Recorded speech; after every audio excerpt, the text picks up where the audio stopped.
Welcome to Historic Lullabies. I'm so glad you're here. Wherever you're listening from, on a slow evening, or perhaps just before bed, thank you for joining this quiet little corner of history. Tonight, we'll step gently into a world wrapped in silk, incense, and whispered footsteps, a place where movement becomes meaning, and grace is a form of survival. This is the story of what a day once looked like for a royal dancer in the Khmer Empire. But fair warning, this tale may not let you drift off right away. It's not loud or urgent, but it carries the kind of quiet detail that curls itself around your thoughts. You might stay awake just to follow the patterns of her day, the fragrant rituals, the peculiar rules, the tiny luxuries. Still, if sleep comes for you halfway through, you'll have tucked away a little thread of another life to dream with. And if you stay with us until the very end, well, there's a soft kind of wonder waiting for you. Before we float too far into tonight's story, a gentle like or subscribe would mean a lot, and helps Historic Lullabies keep growing quietly. And if you're listening from somewhere special, or at an odd hour, let us know in the comments where you're drifting off from. We love imagining the sleepy corners of the world our stories reach. Now, take a slow breath in and let it go. Let the air soften around you like silk hanging from a temple archway. You're about to step into a morning long ago, into the heart of Angkor. The first light of the day hasn't fully spilled across the city yet, but you are already awake. There's no rooster to crow, no bell to ring, only the quiet, familiar nudge of habit. You rise as the light stretches low across the earth, crawling up the carved walls of your chamber like a polite visitor. The floor beneath your feet is smooth and cool, not quite cold, but just enough to remind you that the sun hasn't yet warmed the stones. You always wake before the heat begins, before the city fully breathes, before the scent of smoke and spice thickens the air. You open the shutters gently, so the wood doesn't creak and the world outside is still hushed. The distant sound of a gardener sweeping leaves, a splash from a fish disturbed in the moat, a frog, bold and groggy, lets out a thick-throated croak, as if complaining about the hour. This is your favorite part of the day. In the stillness, you reach for a shallow bowl near the window. It's filled with cool water, steeped overnight with lotus petals and crushed rice. You dip your fingers in. The water smells faintly sweet, like temple incense faded by time. You bring the bowl to your face and wash, slowly, carefully, because every movement must be precise. Even the act of waking must look like a dance. And it's not just for beauty. The elders say lotus water clears the bad dreams, that dancers who forget to wash their face before dawn will carry last night's shadows into today's steps. You believe it, most of the time, your hair, long and heavy, is brushed in silence, always 50 strokes, always from crown to end, never rushed. Your fingers trace the edge of your scalp, pressing gently on the places that carry tension, over the ears, along the nape, around the temples. The pressure feels both grounding and tender, like telling your own body, wake up, little by little, you are needed. Your room is bare, but not empty. Each object has its place, and its reason. A comb made of lacquered wood, a pair of embroidered slippers you only wear during rehearsal, a thin sash of red silk, its ends fraying with age but still soft like breath. These are not luxuries, not in the way nobles know them, but they are yours. And in this world, possession is a quiet kind of power. You reach for your training robe, a loose wrap, faded golden brown with a pale green border. The cloth has been washed so many times it no longer holds the dye's memory, but it feels like an old friend each morning. You tie it just tightly enough to hold your posture, not so tight that it constrains. The balance between strength and softness, that's the whole craft, really. There is no mirror in your room, only a polished copper bowl on the low table. You glance into it, not to check your face, but to remind yourself of its stillness. Dancers must not grimace, must not twitch, must not let thought ripple across the features like wind on water. A dancer's face should be moonlit marble, calm, untouched, and that, ironically, takes more practice than the dancing itself. Outside, the sky shifts from blue-gray to something softer, like the inside of a mussel shell, pearly, hesitant. You step out of your room, careful not to wake the others still sleeping behind thin wooden walls. Your feet are bare. The tiles are cool, even after the morning fire has been lit in the courtyard. A scent of resin and lemongrass lingers in the air. Down the path, a figure moves slowly, the head dance instructor. She walks like time itself, steady, deliberate, impossible to rush. You bow your head, and she nods without words. That nod carries 1,000 meanings. You're early. You're learning. Keep going. In the training hall, you take your place. Always the same corner, always the same worn mark on the floor where you rest your heel. The sun is just beginning to warm the stone through the tall windows. Dust drifts in the light like soft golden thread. You stretch, arms first, then back, then legs, moving through a sequence that has remained unchanged for generations. Every movement is its own story, and every story is a kind of offering.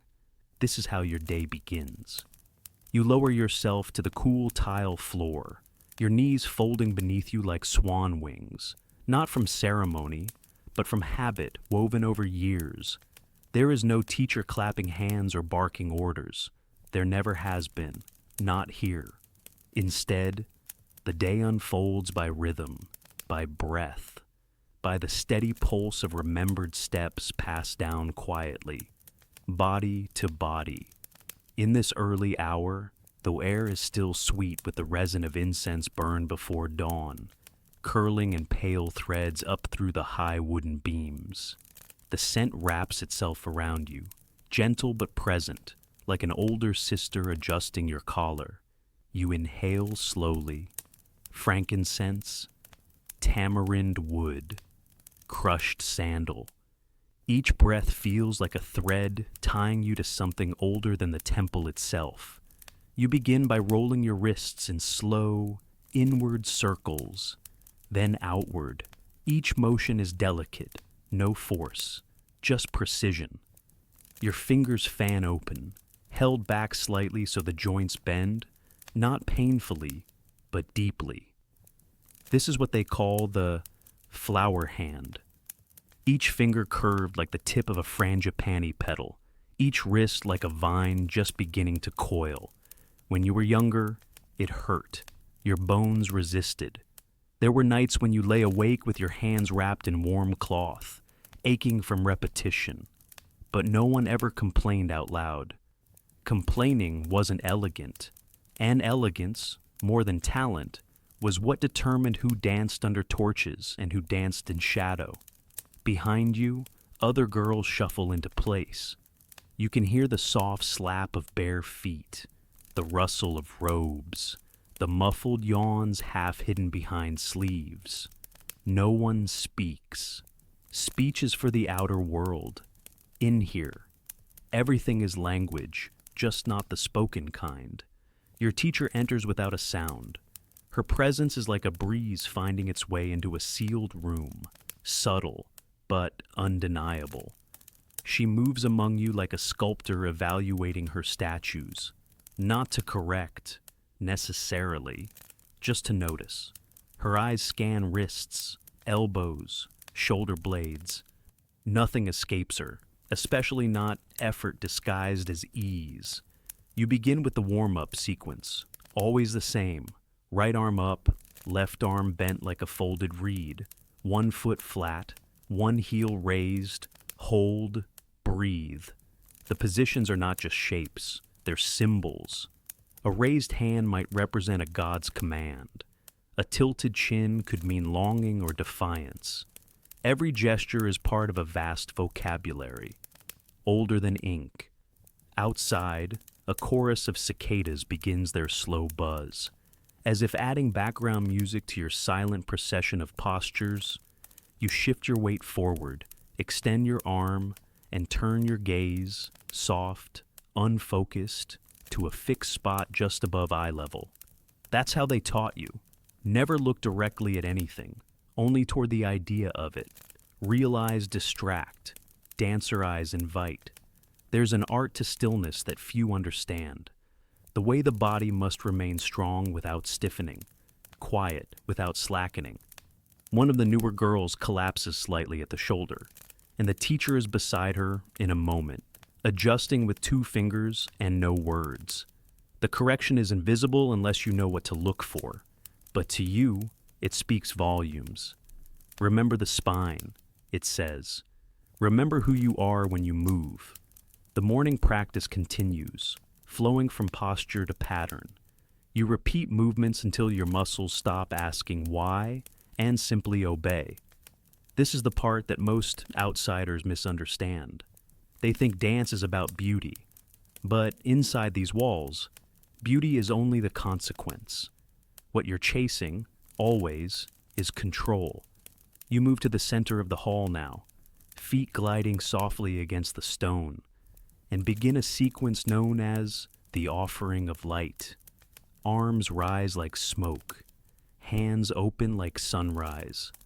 There's a turn here that you used to stumble on, but now it feels like water turning in a jar, unhurried, inevitable. Somewhere in the middle of the sequence, you smell rain. It hasn't begun to fall yet, but the scent is unmistakable. Wet dust, tree bark, the faint green hush that always comes just before a storm. You pause, briefly, sensing the shift. The teacher nods, ever so slightly. Good. You're learning not just to dance, but to listen. And not just with ears.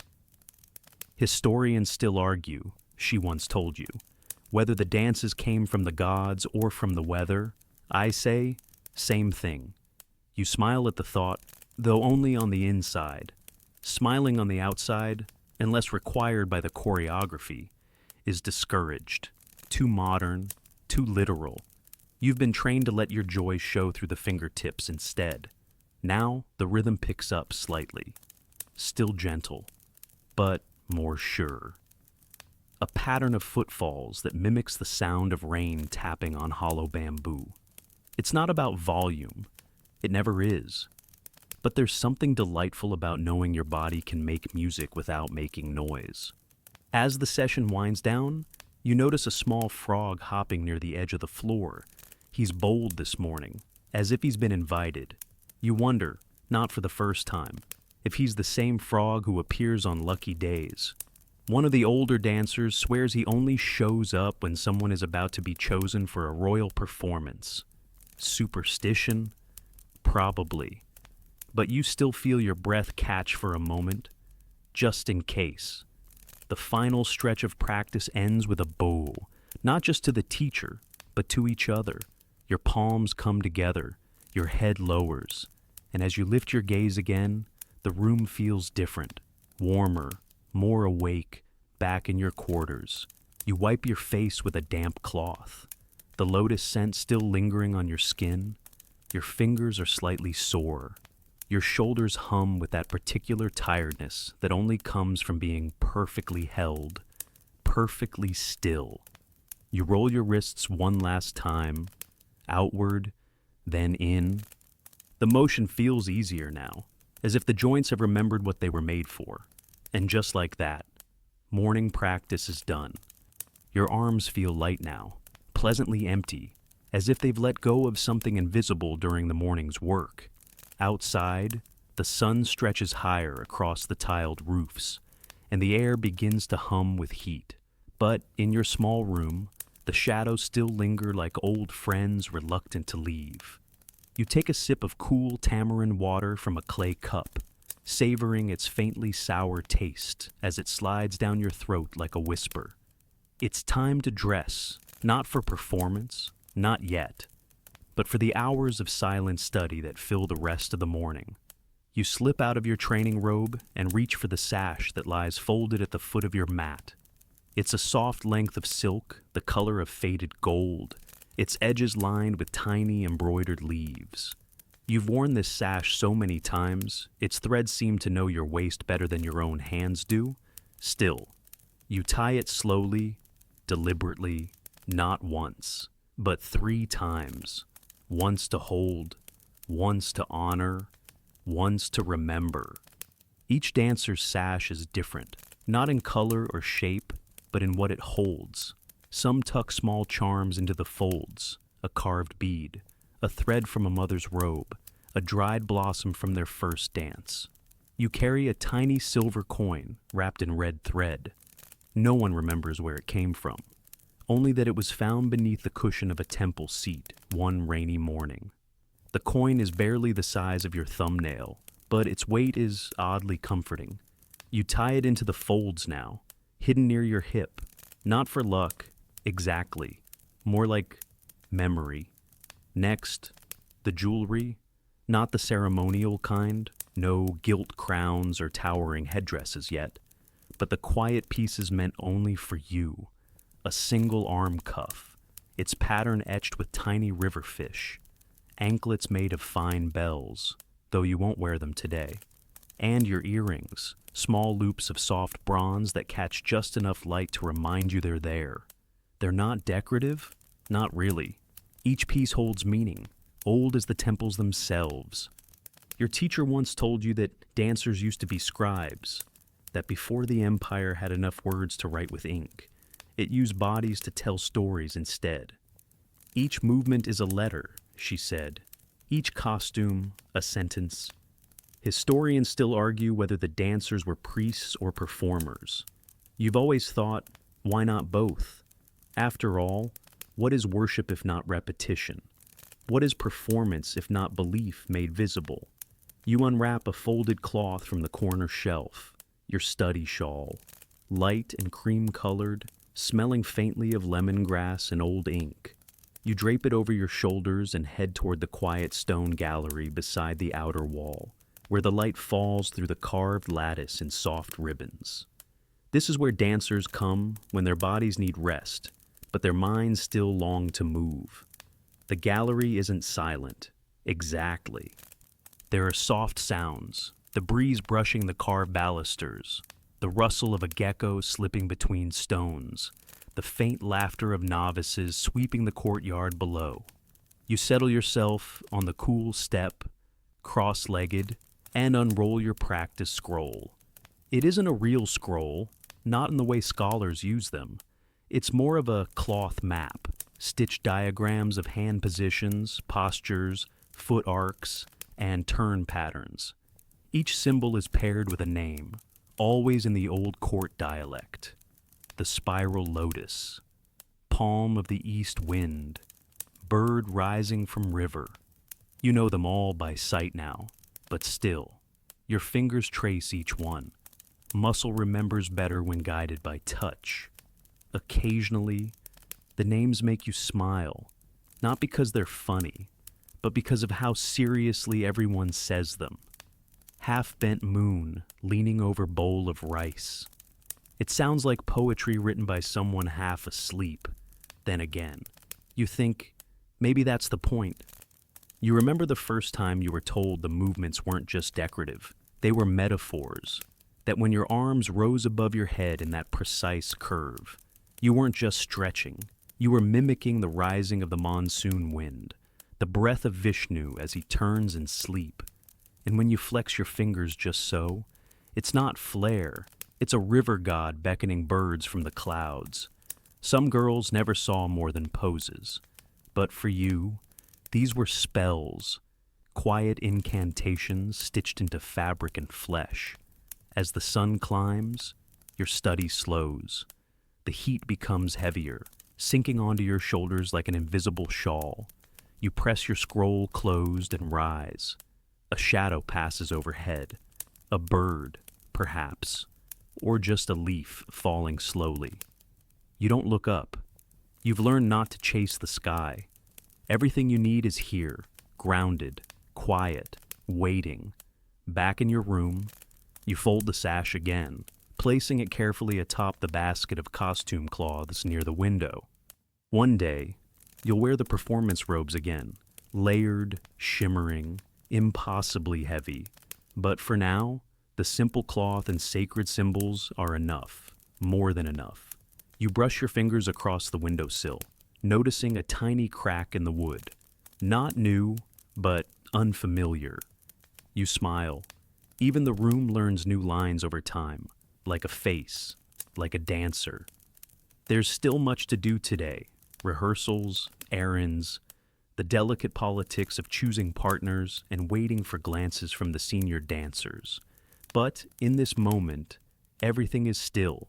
The light, the silk, the stories sleeping in your shawl, and so you sit again, just for a moment longer, feeling the stone beneath you, the air on your skin, and the soft rhythm of your breath, a dancer's breath, held, shaped, released. Somewhere behind you, another girl begins to hum, low, tuneless, but soft and steady like a lullaby for stone gods.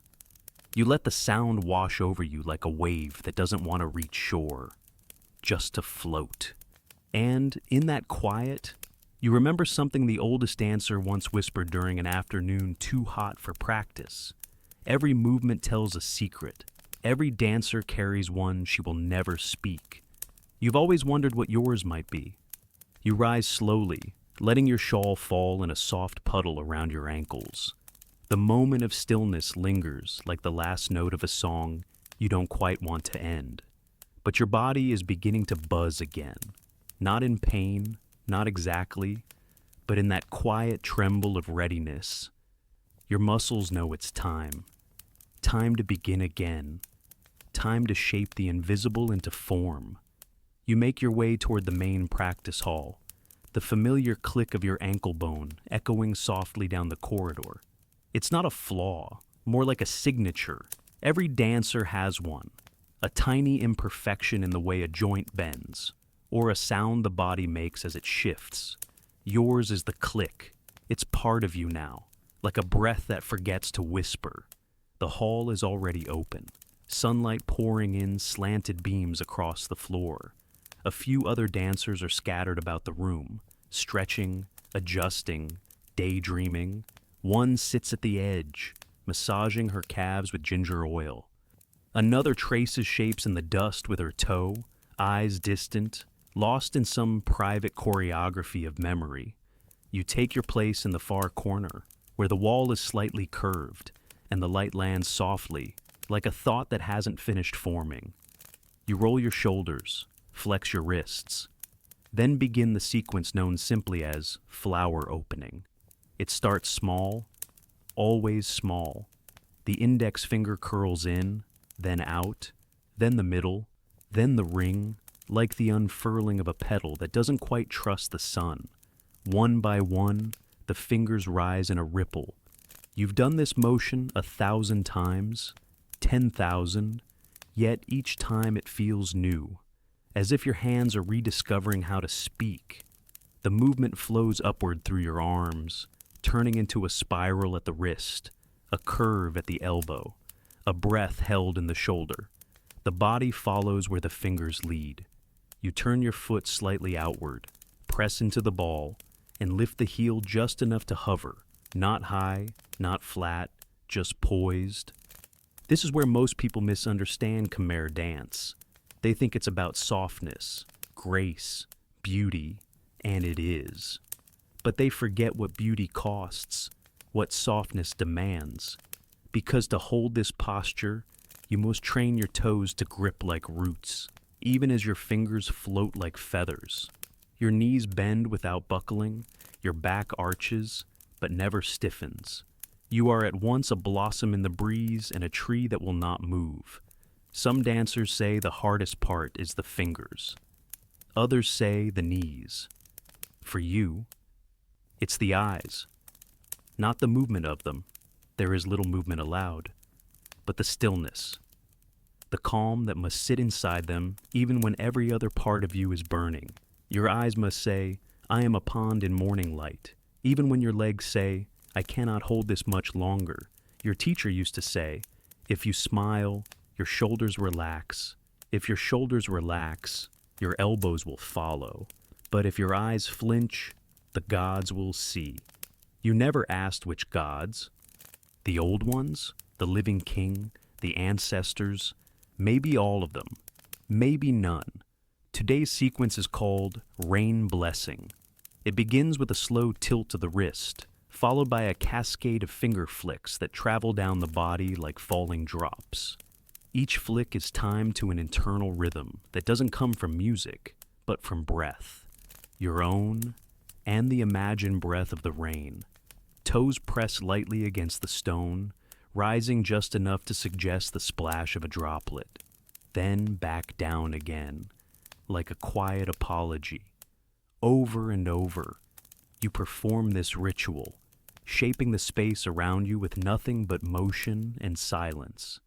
Across the hall, one of the younger girls stumbles in her turn. It's barely noticeable, but enough to break the flow. She blushes, looks down. You offer her the softest of glances, no correction, no scolding, just a shared understanding.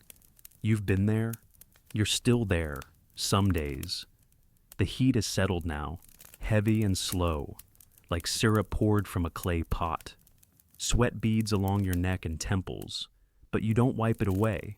To stop would mean losing your rhythm, and the rhythm, once broken, is not easily restored. Still, you adjust, ever so slightly, a deeper bend of the knee, a shift of weight to the other foot. You let your body recalibrate without making a show of it. That, too, is part of the art. Moving without announcing movement, correcting without interrupting the spell. The sequence builds. Now your arms rise high, hands fluttering like butterflies caught in the golden light. Each flick, each turn, is both calculated and effortless. Or rather, it must appear so. You've practiced each motion hundreds of times so that now it lives in your joints, not your mind. And still, something new always emerges. A curve just slightly more elegant than before. A flick more fluid. A moment of balance so perfect it feels like stillness, pretending to be motion. These are the pieces you chase, not praise, not perfection. Just these fleeting gifts from your own body, given without warning. A low laugh escapes your lips. Not loud, not disruptive, just a breath shaped like joy. Because in this moment, with your fingers like blossoms and your toes like rain, you remember why you stayed, why you endured the sore joints, the jealous glances, the endless hours beneath stone ceilings. It was for this exact sensation, the merging of effort and ease, the spell of your own making. The session winds down slowly, as all things do here, not with a stop, but with a soft fading, like dusk. You sink to the floor again, folding your legs beneath you, palms resting gently in your lap. Around you, the other dancers settle too. Some smile, some close their eyes. No one speaks. The teacher walks through the room, offering a glance here, a nod there. Her shadow crosses your hands like a passing cloud. She pauses beside you, just briefly. Her hand hovers near your shoulder, not a touch, just presence. Then she moves on. You don't need words to know what it meant. You remain seated for a moment longer after the teacher's shadow has passed. Your breath, once deep and rhythm-bound, slows to something quieter, something unmeasured. All around the room, the light has changed again. It's brighter now, richer, but also softer, as though the sun has remembered it's a guest in this sacred place and should tread gently. Your hands rest in your lap, but they still twitch ever so slightly, echoes of petals and rain, still folding and flicking on their own. You don't still them. Let them flutter. There's an old belief that if you stop your fingers too quickly, The spirits who were watching your dance might feel abandoned. And if there's one thing you learn early in this life, it's that someone is always watching. The temple, though still, is never empty. You rise again, quietly, and walk barefoot down the corridor that leads toward the rehearsal chambers. There, carved onto the sandstone walls, are stories so old they have forgotten who first spoke them. Long panels of dancers etched in profile, ankles lifted, palms arched, eyes elongated into shapes that seem more dream than human. Some say these carvings were once real women, so skilled that the king asked the stoneworkers to freeze their movements forever. Others believe they are spirits, apsaras, who danced only for the gods and vanished when morning light touched them. You've heard both stories. You like both. You place your hand gently against one of the cool carvings and whisper a greeting, not aloud, not even fully in your mind, but in the space between thought and breath, just in case. The rehearsal chamber is smaller, more intimate. It smells faintly of jasmine and aged lacquer. The space feels almost suspended in time, like a breath the building forgot to release. You're not alone here. 3 other dancers wait, seated in a triangular formation on woven mats. They look up as you enter. One nods, another smiles. The third is threading small yellow flowers into her braid and doesn't lift her eyes, but you know she's seen you. This is where you learn the why of movement. The morning practices, the stretches, the repetitions, those are for the how. But here, in this quiet room, the stories come alive, and every story needs a different dance. Some are for the gods, offered during festivals, filled with reverence and precision. Others are for the king and his court, full of controlled elegance and subtle flirtation. And then there are the dances for the dead. Those are the hardest, not because they're sad, not even because they're feared, but because they must be invisible and unforgettable at once. You sit among the others, your knees to one side, your spine straight. The teacher, not the same woman from the training hall, but another, older, with silver-streaked hair and eyes like smoke, enters with the rustle of a silk robe. She doesn't speak for a moment. Instead, she pours water from a narrow jar into a small bowl and sets it in the center of your circle. For the spirits, she says simply. No one nods, no one responds. The silence is agreement. Today, she explains, you will revisit 3 sequences, one from each realm, God, king, ghost, not to master them all, but to remember that your body must shift between worlds, that your feet may walk stone halls, but your fingers must reach heaven, earth, and what lies beneath. The first dance is Blessing of the Rain Queen. It's older than the empire, older than the city, maybe even older than the language used to name it. You rise and take your position. The steps are slow, deliberate. The hands must rise with softness and weight, as though lifting not just air, but a prayer made of water.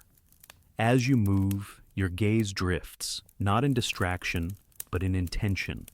Your eyes land softly, never sharply, on invisible figures in the room, a god reclining on air, a statue listening, a bird carved into the ceiling beam. It's not make-believe, it's muscle memory mixed with belief. You are trained to see what isn't there. The second dance is for the royal court, the laughter of the lotus. It's lighter, quicker, the wrist turns are sharper, almost teasing.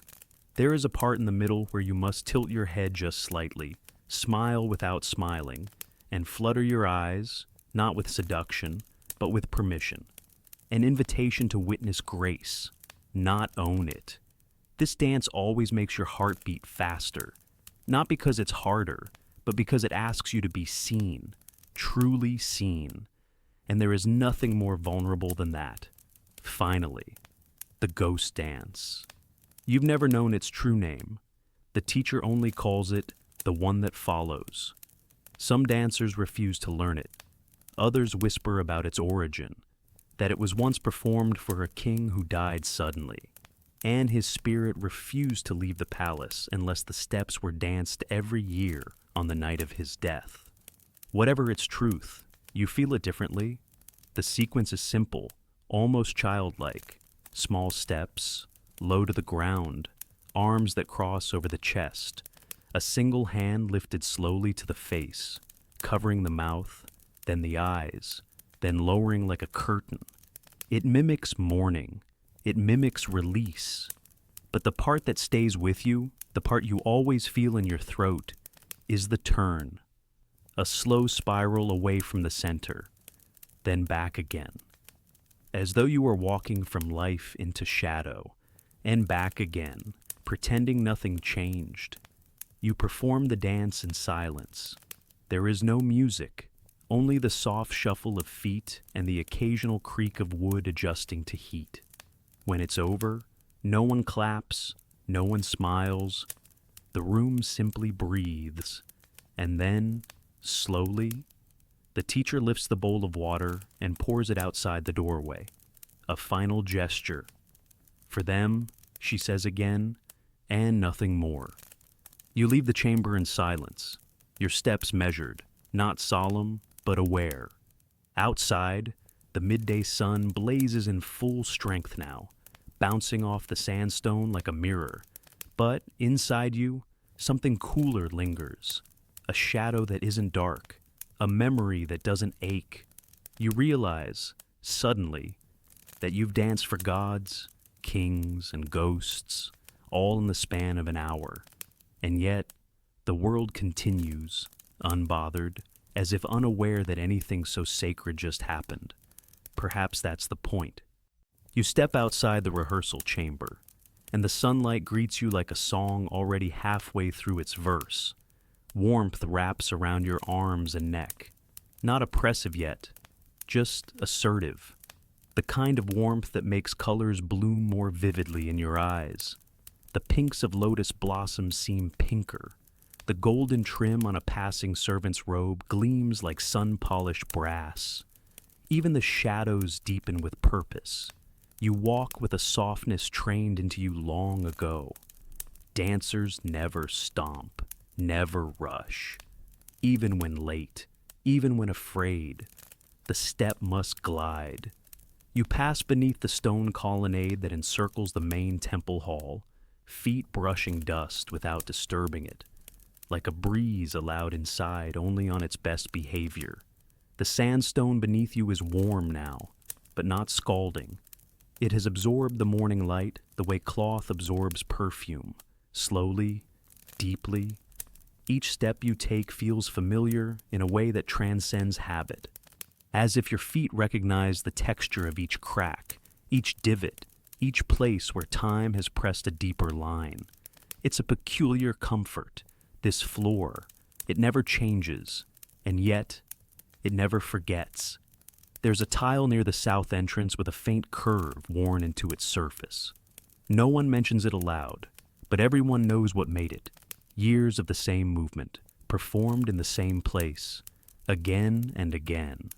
A turn, a kneel, a rise, one dancer, or perhaps many, repeating the same sequence until their footprints became fossils.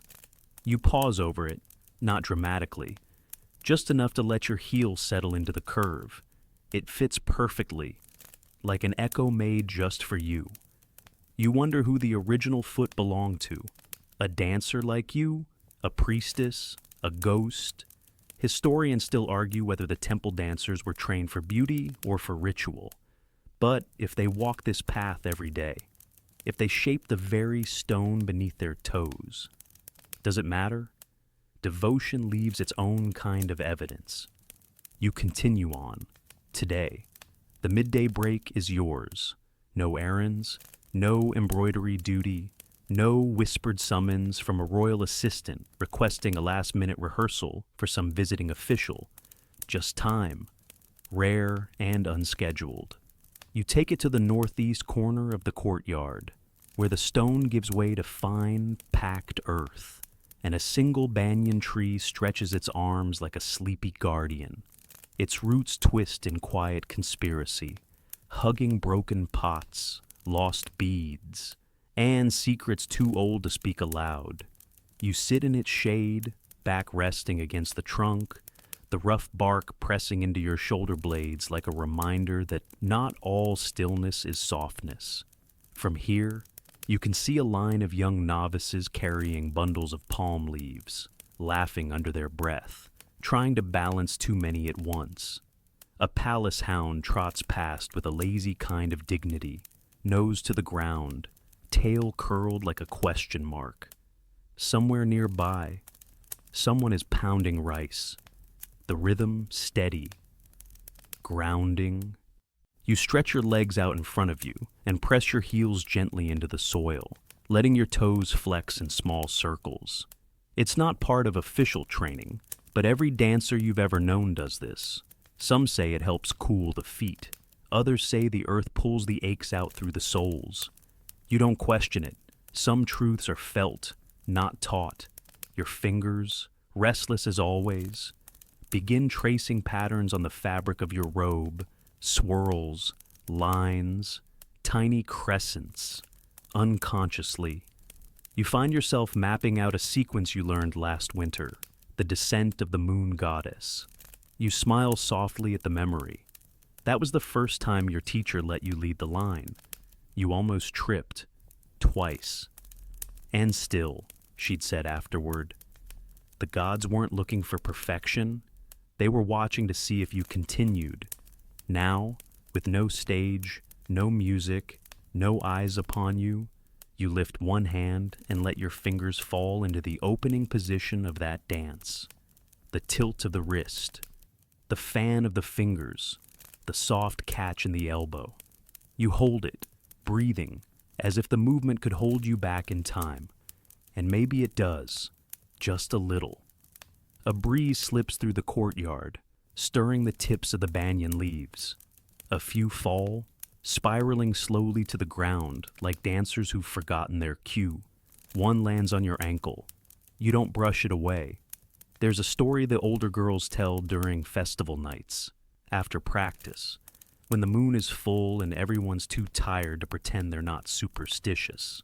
They say that some of the temple stones remember the steps of dancers so precisely that if you walk them at the right hour, they'll pull your feet into forgotten choreographies, movements no one living has practiced in years. You believe it, or rather, you want to believe it. It's easier to imagine the stones remembering you than the court ever doing so, because in truth, applause fades, favor flickers, names are replaced, but the floor endures. It doesn't cheer, but it cradles. It doesn't judge, but it holds. You press your palms flat against the ground and lean forward, forehead almost touching your knees. A stretch, yes, but also a gesture, a bow, not to the tree or the day, but to the practice itself, the quiet partnership between dancer and earth. From across the courtyard, you hear a soft call, one of the junior instructors summoning the afternoon group. You still have time. You're not needed yet, but you know the stillness won't last long. You rise again, brushing dust from your robe, and take a final look at the courtyard, the sunlit silence, the footprints fading in dust, the leaves whispering in the wind. Back through the corridor, back over the sandstone path. Your steps return to their usual rhythm, light, fluid, always aware. You reach the door of the changing room and pause. One foot inside, one still on the stone. You look down. The faint curve in the tile still waits beneath your heel. And this time, as you press into it again, you let your whole weight rest there for a breath longer than necessary. Not to mark your place, just to say, I was here, too. You step into the changing room where the air smells of pressed jasmine, worn silk, and the faint tang of metal from hairpins waiting in ceramic bowls. The room is long and low, its shutters cracked open just wide enough to let in the shifting gold of afternoon light. Dust floats lazily in the beams, dancing its own kind of secret ballet. Here, silence is not expected, but discretion is. Girls speak in low voices, never above a murmur, like the walls themselves are listening. You hear soft laughter, the quiet rustle of fabric being shaken out, the gentle snap of ribbons pulled taut. The preparation for royal rehearsal begins not with the drum, but with the mirror, or, rather, with the absence of one. There are no proper mirrors here, only bronze plates polished to a dim gleam, warped at the edges, where your reflection shimmers like a pond disturbed by wind.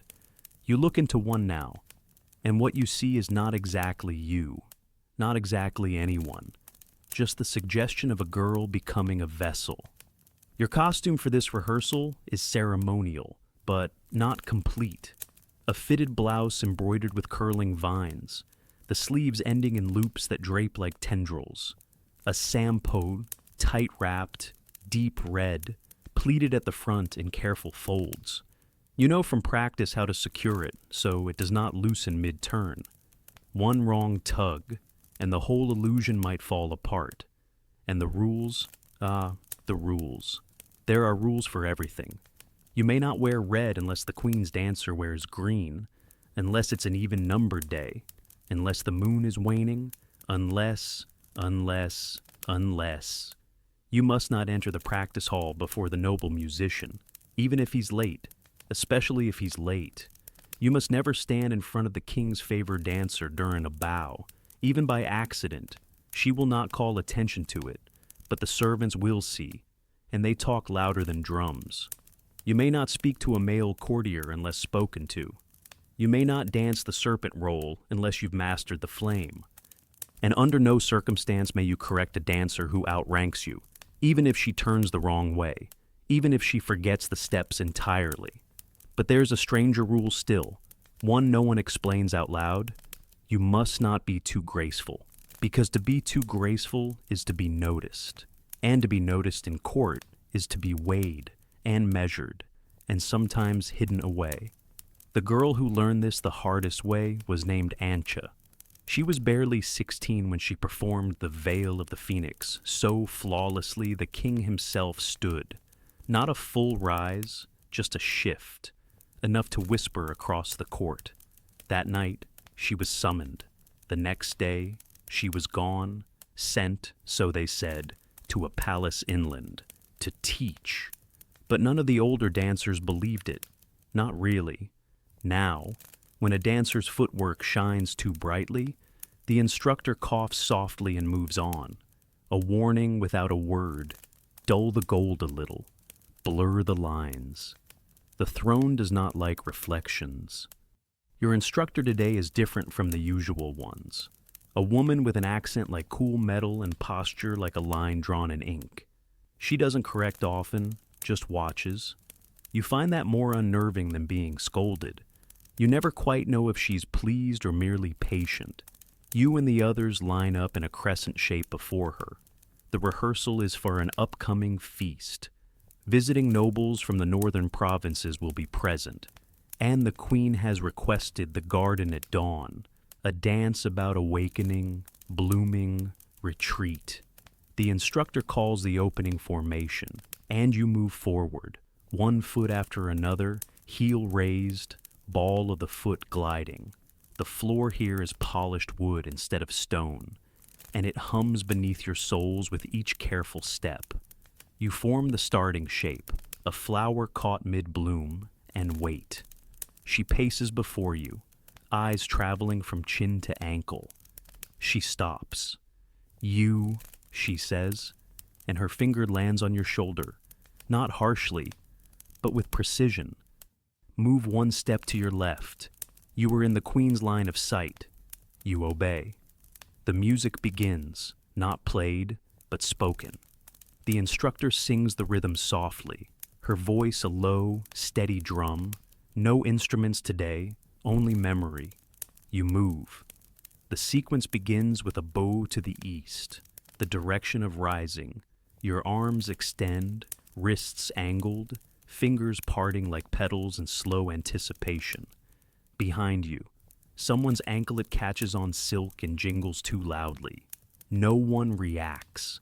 Errors are ghosts. Acknowledge them, and they linger. You carry your weight forward, hips leading, arms trailing just behind. The choreography is light but deliberate.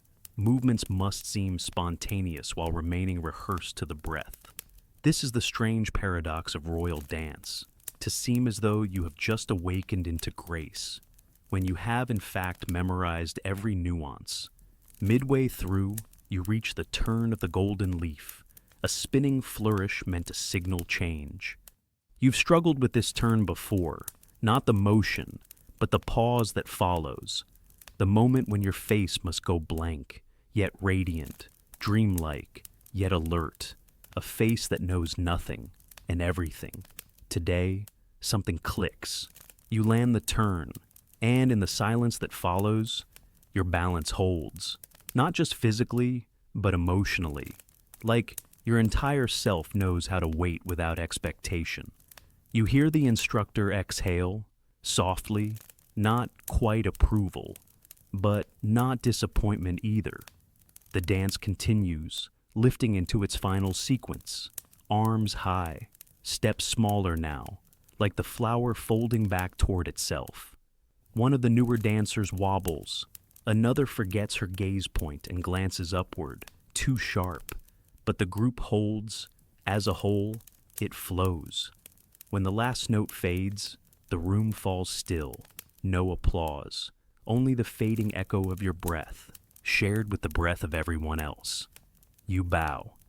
The instructor does not speak, only gestures toward the door. You file out one by one, passing through the heavy curtain, with limbs that suddenly feel heavier than before, not tired, just aware. Outside, the light has shifted again. Afternoon leans toward evening, and the shadows stretch long and lean across the courtyard. You breathe in deeply. The rules are behind you for now. The roles, the rankings, the invisible lines you must not cross, they blur in the amber light. For a little while longer, you are just a girl again. Barefoot, unwatched, real. And as your foot touches the stone once more, you wonder, half amused, what secret rule you followed today without ever knowing it. The sun is beginning its slow descent when you reach the shade of the stone archway that leads to the eating hall. This is not a grand room. It hums with quiet industry, not ceremony. No carvings of gods here, no golden statues, just the smell of rice steaming gently in woven baskets, and clay bowls cooling on ledges beneath open shutters. The breeze that slips through now feels kind, not cool, not strong, but enough to lift a damp strand of hair from your neck, enough to remind you that the worst heat of the day has passed, and the world is finally exhaling again. You take your place at the long mat with the other dancers, cross-legged, always in the same order, not by rank exactly, but by role. The ones who danced the Phoenix this morning sit near the front, the river maidens to the side, the younger girls, who are still learning the basic forms, gather at the far end, whispering about foot blisters and which instructor is secretly the nicest. Before you eat, you press your hands together in a gentle bow, not dramatic, just enough to thank whoever cooked this modest little feast. Not all temple kitchens are equal, and you've heard stories of dancers in other halls who survive on dry rice and bitter melon. But here, the cooks like dancers. Some of them are former dancers themselves, now with joints too stiff for turns, but plenty of strength left for grinding herbs. Today's meal is a spread of delicate things. A small portion of sticky rice sprinkled with toasted sesame, a soup of thin broth, lime sour and bright with morning glory stems, slivers of green mango dusted in chili salt, and a single piece of grilled river fish, its edges charred, its center soft enough to melt against the tongue. You eat slowly, always slowly. Dancers are taught never to eat with hunger in their eyes. Even when famished, even when trembling, Each bite is measured, graceful, as though being watched, because once, long ago, you were. It was your first season performing for the rainy season festival. You danced until your feet ached and your robe stuck to your back. The palace had served the dancers afterward, something rare, bowls of sticky rice, sweet banana, coconut milk with chewy pearls. You ate too quickly. One of the noble attendants noticed. She said nothing, just glanced down and smiled in that sharp, quiet way that says, "We don't forget these things." You've never eaten quickly since. Somewhere to your right, two dancers are arguing softly about which fruits are best to eat before rehearsal. One swears by papaya. For the knees, she says. The other insists jackfruit strengthens the breath. You quietly side with neither. You've always believed in warm ginger tea and cold tamarind. Not because of their powers, but because they taste like home. And then, there are the peculiar rules. Dancers must never eat long beans before a performance. Too stringy. Bad for footwork. No pumpkin afternoon. Slows the limbs. No guava if your role is a bird. Your arms will forget how to fly. Do they work? No one knows. And yet, no one dares test them. You once asked the oldest dancer why. She looked at you, eyes crinkled at the corners, and said, "Some rules are just old songs the body learned to hum." You understood immediately. After eating, you rinse your hands in a shared bowl of fragrant water, lemongrass and basil leaves floating like little green boats. You cup some of the water and dab your wrists, your neck. The scent lingers, enough to mask the afternoon heat, but not strong enough to steal attention later on. As you rise, your body feels lighter. Not from food, but from quiet.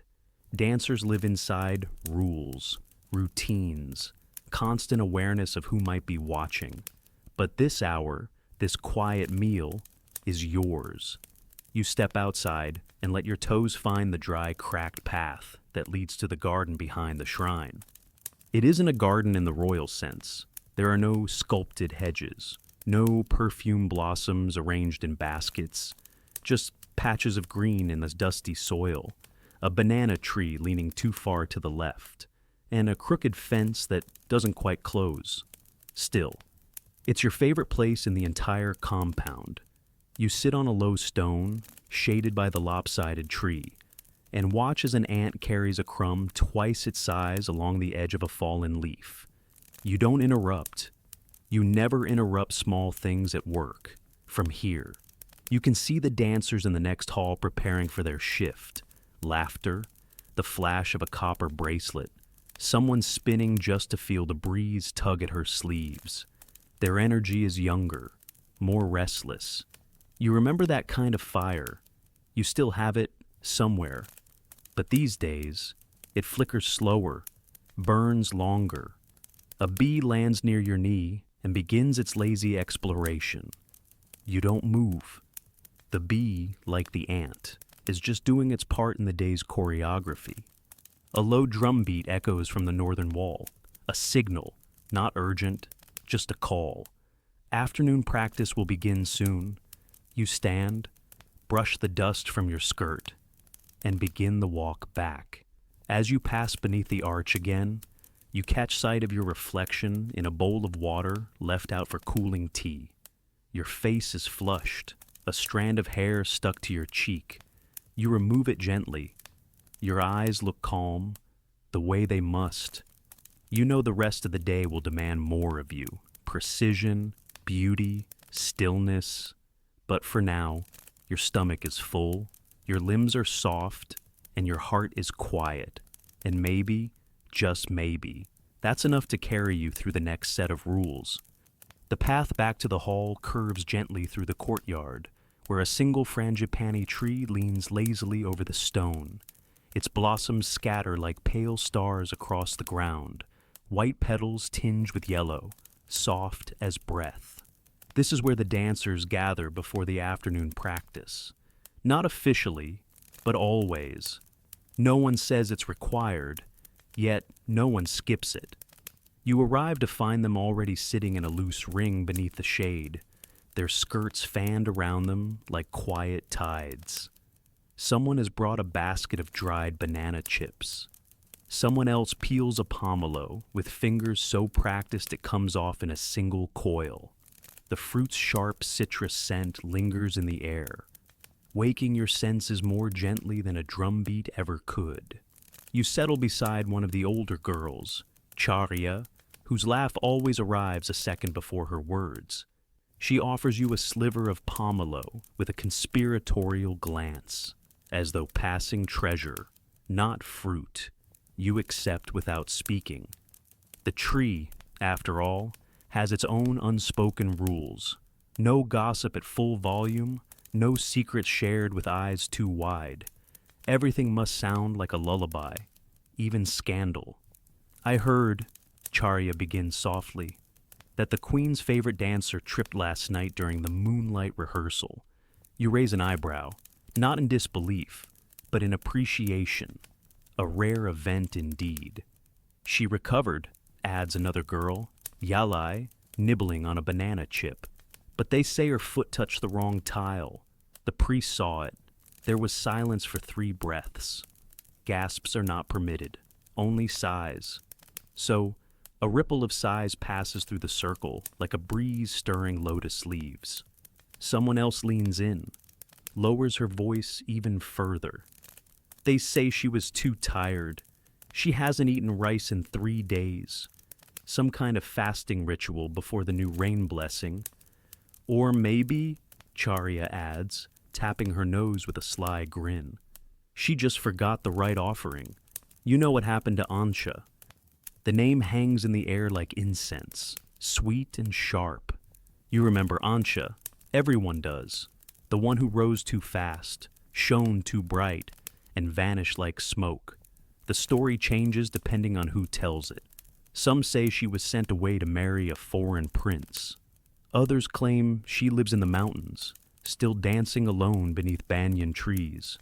A few whisper, she returned, changed, wearing another name. You've never asked which version is true. In this world, the truth wears more costumes than you ever will. The conversation drifts, as it always does, from whispers of missing jewelry to speculation about the visiting scribe who bowed too low to the royal musician. Every topic floats on a current of practiced ease. No sharp edges, no accusations, only the pleasure of wondering together. Someone passes a sliver of palm sugar candy around the circle, each girl breaking off a tiny piece with their teeth. You let the sweetness melt slowly on your tongue, and for a moment, the heat feels gentler, the shade deeper, and then, as always, someone brings her up, the dancer who disappeared mid-performance. This time it's Kanha who speaks.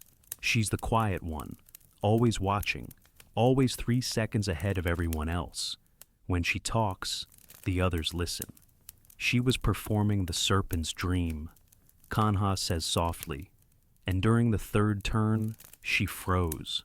They say she lifted her arms, then stopped, mid-motion, as if she saw something. Yalai leans closer. What did she see? Kanha shrugs one shoulder.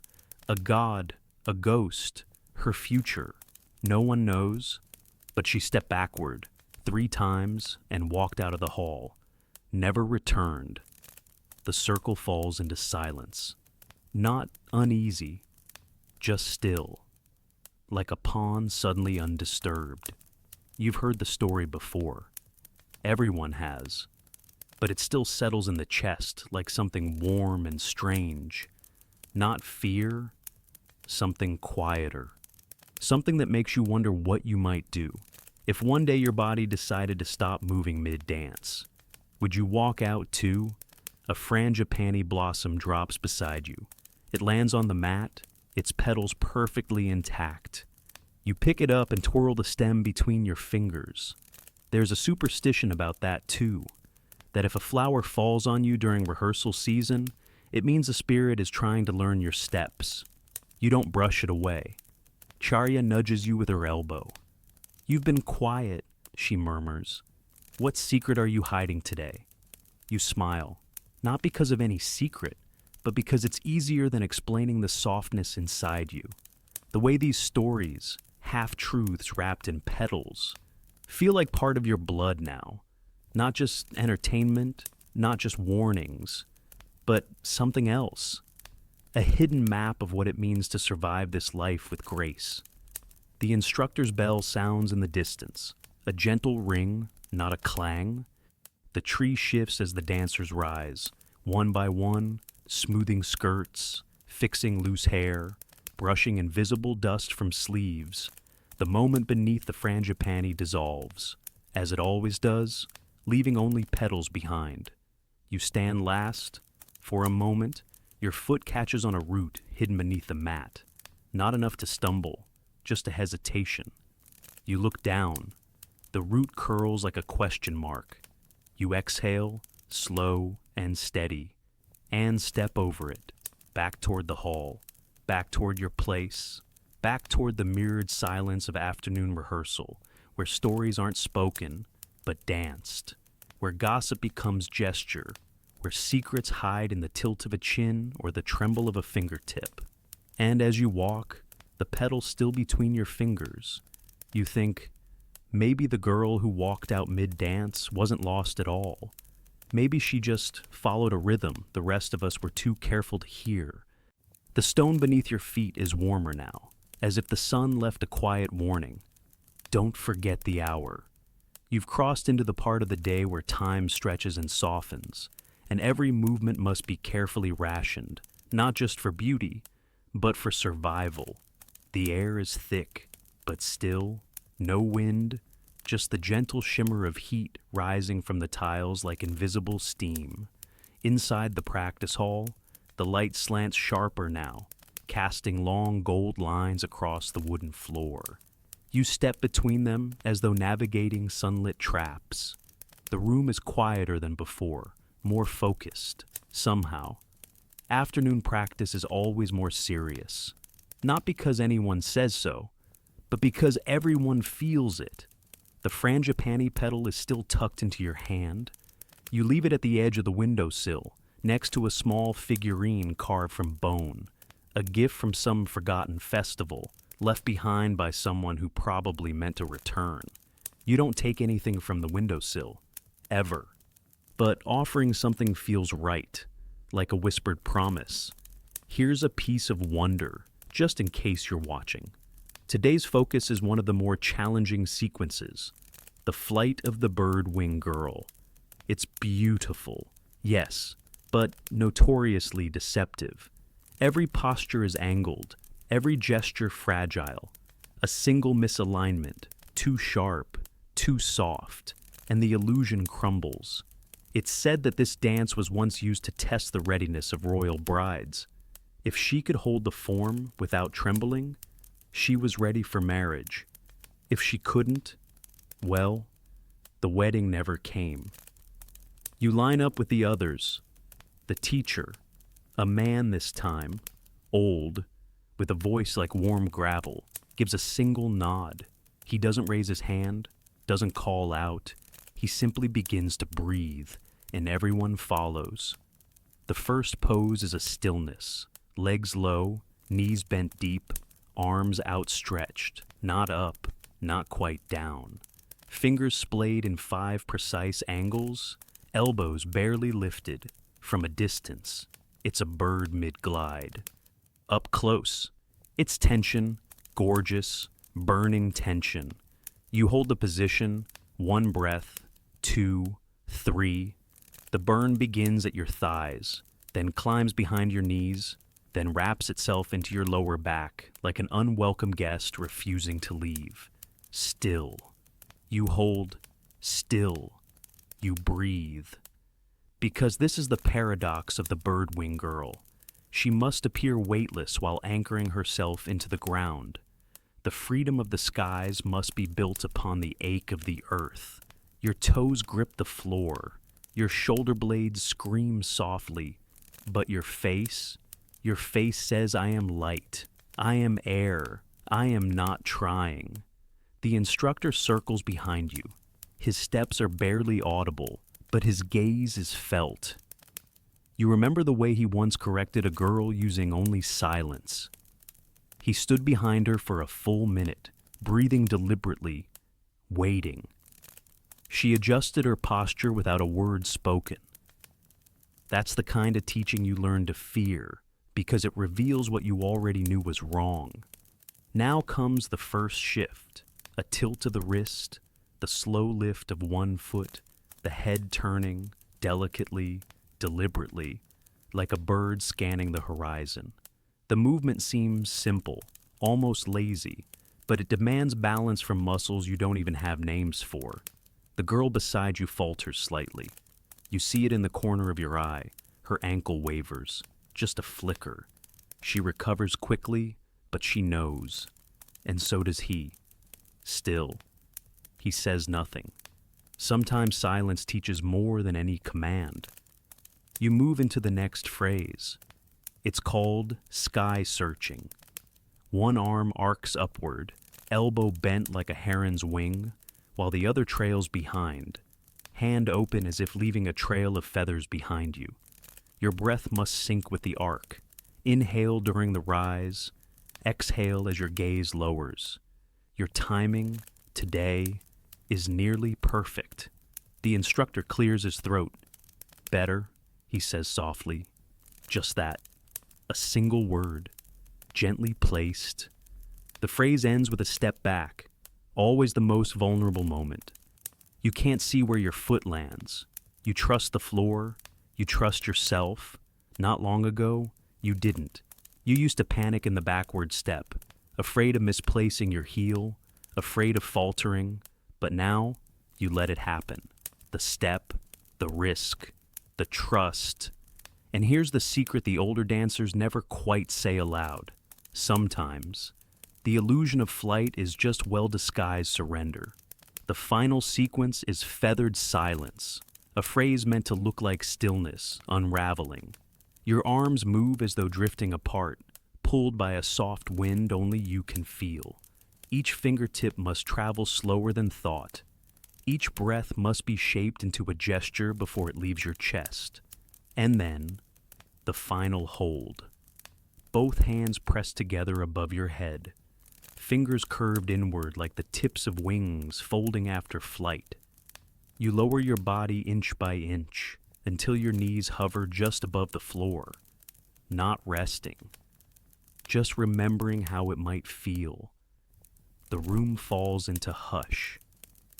There is no applause, no bow, just the quiet acknowledgement that the dance has passed through you. You remain there, suspended in posture, until the instructor speaks again. Rest, you exhale. Only then do your joints loosen. Only then does your breath feel like your own. As the group disperses, some dancers drift toward the water basin to rinse their hands and arms. Others move into the patch of sunlight near the window to stretch their backs. You sit for a moment longer, kneeling on the polished floor, the burn in your legs fading slowly into a dull memory. You look down at your hands, red at the knuckles, a small trace of dust beneath your nail.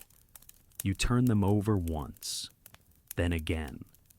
They feel both ancient and brand new. A breeze stirs at last, slipping through the open shutters. It rustles the practice scroll pinned on the far wall, the edges lifting like a wing mid-beat. You rise and walk to the window where your pedal still waits. You lift it gently, holding it between thumb and forefinger, and press it to your forehead with a quiet, amused reverence. Then you step back from the sill, arms at your side, feet light, and leave the room as you entered, walking through sunlight and shadow. No longer a bird, not yet a girl again, just something in between. You step into the shaded hallway just beyond the practice hall, your feet cooling slowly from the warmth of the wood. There's a narrow bench carved from tamarind wood along the wall, its surface smooth from years of quiet use. You sit there for a moment, ankles crossed, spine straight out of habit, not out of discipline, not anymore, just muscle memory, like breathing. The light outside is shifting again, more gold now, deeper, almost syrupy. The shadows stretch across the flagstones, reaching toward the outer walls as if longing to leave but unsure where to go. You lean your head gently against the wall behind you, just for a moment, just to listen to your body. The ache in your calves isn't sharp today, more of a hum, a low, familiar thrum beneath the skin. The kind of ache you don't fear. But there are others. There are always others. No one speaks of them out loud, not truly. But you've seen them in the quiet between rehearsals, in the way a girl clutches her necklace when no one is watching, in the hesitation before stepping into the center of the room, in the too quick breath when the court musician enters unexpectedly. You have them too. Private fears, small ones, sharp ones, tucked into the folds of your costume like secret stitches. Some nights, you worry that your body will forget, that your hands will betray you mid-performance, flicking too soon or pausing too long, that the shape you've practiced for months will disappear the moment it's needed, that your breath will catch in the wrong place and take the music with it. Other times, it's simpler than that. You worry that the girl next to you will shine a little brighter, that someone in the court will notice her and not you, that your place in the line will shift without warning, and you'll have no one to blame. Or worse, no one will notice at all. These aren't grand fears, not the kind that collapse empires or shake thrones, but they matter. Because this world you move through, of mirrors and silk, of bowed heads and lifted palms, it's delicate, and so are you. But if fear is one kind of truth, comfort is another, and you've learned, over time, how to gather it where you can. Tiny luxuries, quiet joys, small things that no one can steal, like the ribbon you keep wrapped around your wrist beneath the practice sleeve. It's faded lavender now, nearly gray, but it once belonged to your older sister.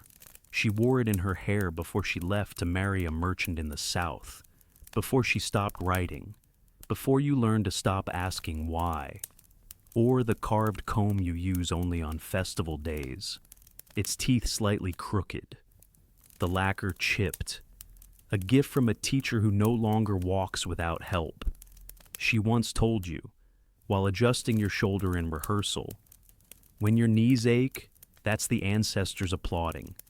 You still don't know if she meant it as a joke or a blessing. Then there's the chipped ceramic dish hidden beneath your sleeping mat. It holds a few pebbles, plain, smooth, unremarkable. But they come from the old northern courtyard, the one where you first performed outside of training, the one where you forgot your first line but remembered your last. That was the night the lanterns didn't blow out, even when the wind tried. Some dancers collect jewelry, others, embroidered handkerchiefs from noble admirers. You collect these small anchors, not flashy, not gilded, but yours. You think, sometimes, about how these pieces won't matter when you leave. They won't be passed down like costumes or taught like sequences. But they have shaped you just the same, held you, reminded you that even within all the rules, so many rules, you are still a person beneath the posture. You hear a soft tap of footsteps approaching. It's Yalai, her hands carrying 2 small cups of herbal water. She hands one to you without a word. Ginger and lemongrass. Warm, comforting. She sits beside you, silent for a moment, then, "Do you think they notice us?" You know who she means. Not the teachers, not the younger dancers, the ones who sit behind veils, the ones whose faces you only glimpse in passing, the ones who summon, or don't. You sip your water, hold it on your tongue before answering. "I think they remember the shape, not the name." She laughs, soft and sad. "Then I hope I'm shaped like something lovely." You both fall into stillness again, not awkward, just shared. A dog barks somewhere beyond the outer gate. A cluster of birds scatter from the tree, their wings brushing the air with paper-thin grace. The scent of someone roasting coconut drifts in. You don't know where from, but you're grateful for it. Sometimes, you think that's what most of this life is, pausing between moments of performance, gathering up these small, ordinary comforts, and storing them like pearls inside your chest. No one sees them, but they click softly when you breathe. You finish your drink and pass the cup back. Yalai rises, stretches, and begins walking toward the south garden. Rehearsal is done for now. There will be more tomorrow. There is always more. You sit for one breath longer, then stand. Your feet are bare again. Your toes curl slightly against the tile, testing the warmth, still holding some of the sun, still holding you. You walk slowly toward your room, past the outer courtyard, past the rows of neatly lined sandals, past the rows of torches that haven't yet been lit. As you pass a window, you catch your reflection, not framed, not staged, just there. A girl with tired eyes, strong arms, and a thread of ribbon at her wrist. And for a moment, you think, if they only remember the shape, then let it be one that carries softness. Let it be one that carries you. The corridor to your sleeping quarters curves gently past the reflection pool, where the temple's sandstone walls lean over the water like quiet elders watching their younger selves. You don't usually pause here in the afternoons, but today the light is too beautiful to ignore. The sun has slipped just low enough to stretch across the pool, setting the surface aglow with molten gold. It flickers with every breeze, as if the water itself is remembering an old story. You kneel at the edge, careful not to wrinkle your wrap, and gaze into the rippling mirror. Your reflection shivers with movement, not yours, but the water's. Even when you are still, it seems to dance. You tilt your head. The image follows. A girl, but blurred, familiar, but just beyond reach. You wonder, suddenly, how many other dancers have looked into this same pool before you? Hundreds, surely, maybe more. Some long forgotten, some carved in stone, others remembered only as shadows of perfection or cautionary tales. And yet here you are, another face in the fading light, another breath above the surface. You stand again, slowly, and slip off your sandals. The stone around the pool is cool now, even after the day's heat. The air smells of water lilies and faint wood smoke, a combination that feels like summer wrapped in silk. Your ankles dip into the pool's edge, just enough to feel the temperature, not enough to disturb the stillness. You won't swim. That's not allowed for dancers. But you will rehearse here, because here, the water watches. You begin the sequence gently. It's one you know well, the Mirror of Blossoms, a solo dance, meant to be performed in reflection, with no partner but the image in front of you. Your arms rise, slow and even, until they arc above your head like the curve of a crescent moon. Fingers bloom outward, elbows soften.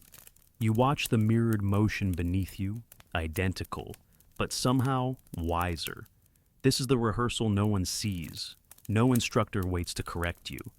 No courtier leans forward in secret judgment. No younger dancer peers from the corner, hoping to learn. It's just you, and the girl in the water, and the rhythm you carry like a lullaby only you can hum. The challenge isn't the steps. It never is. The challenge is softness, letting the motion arrive without force, letting your hands fall not as commands, but as blessings. You move through the first arc of the dance, knees bending into low spirals, arms trailing like smoke.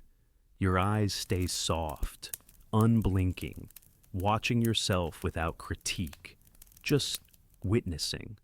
There's a section in the middle where you must pause mid-movement, one arm extended, the other held close, palm turned upward as if receiving rain. You hold that moment now, still, breathing. listening to the tiny ripples in the pool. You don't know why. But this is the part that always makes your chest ache, not from strain, but from something tender, something without a name. When you were little, one of the older dancers said the water remembers, that if you dance with honesty, the reflection will hold it for you, long after you've left. And if you lie, it shows, not in the face, but in the way the ripples move. You never forgot that. Even now, you find yourself wondering what the pool has kept from you, what pieces of yourself still float beneath the lilies. The final posture of Mirror of Blossoms calls for stillness, not just of body, but of intention. You lower into a half kneel, arms gathered like vines around your shoulders, chin tilted slightly downward. In the reflection, the pose looks peaceful, full, finished. You exhale. And in the silence that follows, something unexpected happens. A frog croaks near the edge of the stone, then another, then another. It becomes a chorus, soft and low, but insistent. And somehow, it feels like applause. You smile, not the practiced, courtly kind, a real one. The kind that begins in your throat and blooms upward into your cheeks without permission. You rise from the pose slowly, gathering yourself back into stillness. Not the stillness of performance, but the stillness that comes after, like the quiet after a bell has stopped ringing. A breeze lifts the hem of your robe. Across the pool, the trees sway just slightly, their reflections dancing in tandem with the ripples. You dip your hand into the water, letting your fingers trail beneath the surface. It's warm now, but not heavy, soft, like velvet melted by time. You withdraw your hand and shake it gently, drops flinging in little arcs that catch the last threads of light, each droplet a star for a moment, before disappearing. Behind you, footsteps echo faintly on the stone. You turn. It's Charya, barefoot, carrying a folded cloth and 2 small wax lanterns. She raises an eyebrow. "I had a feeling you'd be here," she says. You shrug, still half in reverie. "The water's kind today." She nods and sets the lanterns by the pool. "They say this is the only place where the spirits can see us clearly," she adds. "Not through smoke or veil or candlelight, just here. You don't ask who they are. You don't need to. The phrase is old. It's passed from girl to girl like a thread in a seam, true enough to feel, even if no one knows where it began." Charya lights one lantern. You light the other. You both sit beside the pool as the day folds itself away into dusk. For a long time, neither of you speaks. The frogs quiet again. The trees still. The water smooths. You glance once more at your reflection, now flickering with twin points of fire on either side. The same girl, but softer now, wrapped in shadow and orange glow. Her edges blur, her eyes shimmer. She looks like someone who knows the ending of a story, but isn't ready to speak it. You lean back on your hands, let your shoulders loosen, and close your eyes. And for one long moment, you let yourself believe the pool really does remember. When you return to the preparation room after dusk, the world smells different. The air, once thick with sunlight and dust, now carries cooler notes. Jasmine rising from the garden, oil lamps warming cloves, and the faintest touch of musk from perfume someone applied too early. It's the hour when light becomes suggestion, and shadows behave like courtiers, polite, watching, never idle. The room is full now. Girls move between low mirrors and tables cluttered with bronze trays, hairpins, combs, and shallow bowls of colored powders. No one rushes. Everything is done slowly, precisely, not out of luxury, but out of necessity. You can't hurry your way into being seen. You find your corner and begin the ritual. First comes the scented oil, just a drop. dabbed behind each ear and one beneath the chin. Yours is tamarind flower, subtle and sharp. A gift from your cousin who works in the palace kitchens. She swears the queen used to wear it before she married. You don't know if that's true, but it feels true when you apply it. Next, the base powder, ground rice, mixed with a pinch of crushed pearl and brush lightly over your skin until you resemble a quieter version of yourself. Not blank, just softened, like morning light filtered through fabric. Then, the rouge, a single touch on each cheek, rubbed in with the ring finger. Too much and you'll be mistaken for a girl seeking attention. Too little and you'll look like you forgot you're being watched. A senior dancer passes behind you, adjusting the mirror near your mat. Smudge beneath your left eye, she murmurs without looking. You nod, grateful. Mistakes are best caught by friends. The paint for your brows is mixed with a tiny drop of coconut oil, just enough to keep it from cracking under the heat. You apply it with a brush barely wider than a blade of grass. Each stroke a decision. Arch, taper, lift. Your instructor once said that a dancer's entire story could be read through her eyebrows. Whether she obeyed, whether she questioned, whether she wept. There's a knock at the side door. A servant enters carrying a tray draped in silk. On it rest 6 sets of jewelry, gold cuffs, jeweled belts, anklets lined with bells, and diadems shaped like blooming lilies. She lays them out on the central platform and leaves without a word. No one touches them at first, not until the list is read. A younger girl enters, barely old enough to dance the slow rolls, and unrolls a piece of parchment. She reads each name aloud, each roll, each assigned adornment. You wait without expectation. That's how it works. If you're chosen, it's a surprise. If not, you bow your head and pretend you're relieved. Tonight, your name is third. You will wear the silver belt, the lotus diadem, the bells with 7 links. You will dance the evening flower, a centerpiece performance midway through the banquet. Not the closing, not the opening, but close enough to be noticed. You rise to retrieve the pieces, each item placed in your open palms with ceremonial ease. The belt is heavier than you remember, cool to the touch, but already warming against your skin. The anklets make no sound in your hands, only the promise of sound once you move. There is a thrill in it. A strange one. Not joy exactly. Something sharper. The knowledge that tonight, your body is not your own. It belongs to the performance, the watchers, the room, and perhaps to the ones watching from behind the watchers. No one says it aloud, but everyone knows the court dances are not just beauty. They are politics.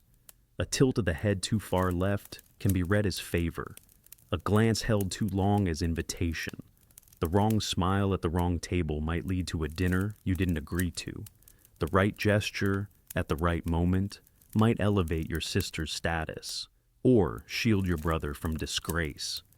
You've seen it happen. You've danced next to girls who vanished afterward, only to return weeks later with new robes, new servants, new silence.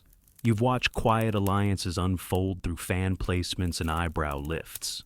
You've listened to servants whisper behind doors.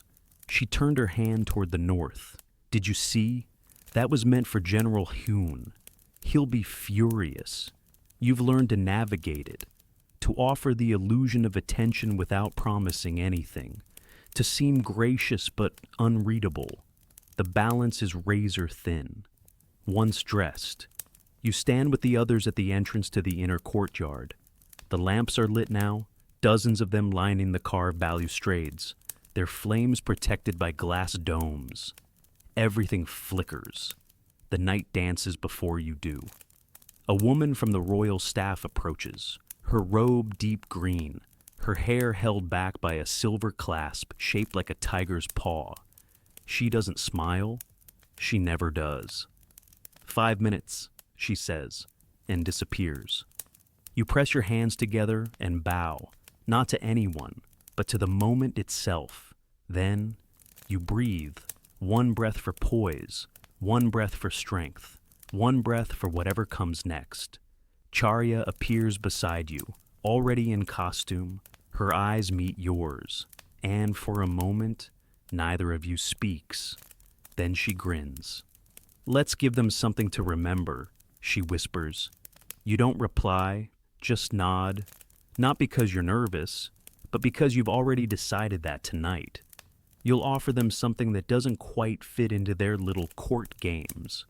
A gesture that's too elegant to question, too subtle to punish. A bloom that opens without asking for a name. The bell rings, and your feet begin to move. You enter the banquet hall through the side corridor, where the light filters in from high sconces shaped like flowering vines. The smell of incense trails in gentle spirals around the room, sandalwood, blue lotus, and something darker beneath, like clove crushed under sandal. The floor is polished to a mirror-like sheen, and your anklets barely whisper as you step into view. The hall is quiet, but not silent. There is a kind of charged stillness that lives only in these moments, when the nobles are seated, the musicians have paused, and the dancers have yet to move. You can feel eyes on you from behind veils, behind columns, behind cups held just slightly too high. They don't stare. That would be impolite, but they see everything. They always do. You step into your mark at the center of the stone inlay, a lotus design carved into the floor, filled with resin and gold dust. Your heel fits perfectly in the center. It always does. You wonder if it was measured for feet like yours. The musicians begin the first note, not a sound, but a breath, the rustle of fingers on reeds, the low thrum of a drum waiting to be struck, and then a single note from the roneet, a gentle, glassy tone, like someone tapping a porcelain bowl under water. The others join, a rhythm not made to be danced to, but danced with. You move. The first phrase of Evening Flower is called Moon Rising from Rice Water. Your arms arc wide, then curve slowly inward, your fingers curling like tendrils coaxed by dusk. You hold your gaze just above the line of sight, eyes steady, not fixed, focused, but not intense. It's the expression of someone remembering a secret, not sharing it. You hear a rustle from the audience, a shift in weight, someone leaning forward. It's small, it could be nothing, but you feel it, a ripple in the air around you. You let it pass through without catching it. The dance continues into the second phrase, fragrant descent. Your knees bend into a low spiral, left hand drifting downward, right hand sweeping past your cheek as if brushing away the scent of a dream. Each movement is slow, contained, but every finger speaks. This is the part they always notice, not for the movement, but for the stillness that follows. There is a pause here. You drop into a kneel, arms folding in, head slightly bowed, and the room stops breathing. It happens sometimes, not always, not predictably, but in this moment, you feel it. The entire hall suspended around your breath, as if even the air is afraid to disturb you. You rise slowly, as if returning from a place no one else can go. Now comes the moment you've practiced in the reflection pool, the mirrored flourish, the one meant to suggest both bloom and fading at once. You stretch your arms out wide, wrists tilted, elbows soft, fingers fluttering once, then still. The motion lasts only a second, but it lands. You feel it land. There's no applause, of course. No one claps here, but the silence sharpens. You know the sound of attention when it holds its breath. You move into the final sequence, gift without asking. This part is trickier. It must feel spontaneous, effortless, though it is anything but. The movements flow like water finding stone, each turn measured in quiet grace. You tilt your head slightly toward the northern corner of the room, just enough to seem natural. A glance, not a message, yet it is one. You've chosen your moment. Your instructor once told you, in every performance, choose one movement to be yours alone. Not for the audience, not for the court, just for you. A kind of silent thread, hidden in the embroidery. You give it now. A small pause in the final bow. One extra breath before the hands fold in. A barely there shift in the heel, suggesting a flower still opening. Even as the music closes, the final note rings. You hold the last pose, arms crossed over your chest, chin tilted, eyes half lowered. Your breath slows. You hear nothing now. Not the music, not the audience, only the echo of your own body returning to stillness. Then the room exhales. The musicians begin the closing flourish. You rise, bow, and walk slowly from the floor, feet gliding, posture high. You don't look back. You never look back. Behind you, other dancers enter. The next piece begins, but the air still carries your weight. You feel it in the way they shift in their seats, in the whispers that begin again too slowly, in the gaze you sense, still following you as you slip behind the curtain. Backstage, the light is dimmer, the air warmer. You loosen your belt slightly, your fingers moving with practiced ease. The bells at your ankles chime once as you lift your foot to adjust your wrap. You held them, someone murmurs beside you. It's Charya, her eyes wide, her cheeks flushed. She isn't performing tonight, just watching. She doesn't say more. She doesn't need to. You nod once, then sit, your hands resting on your knees. Your body is warm, not trembling, not exhausted, just aware, as if every joint knows it did something it won't forget. You think about the glance you gave, the one toward the northern wall, the one meant for no one, or maybe for someone. You're not sure yet. You think about the girl in the pool, the petal on the windowsill, the breath you gave away on the lotus tile.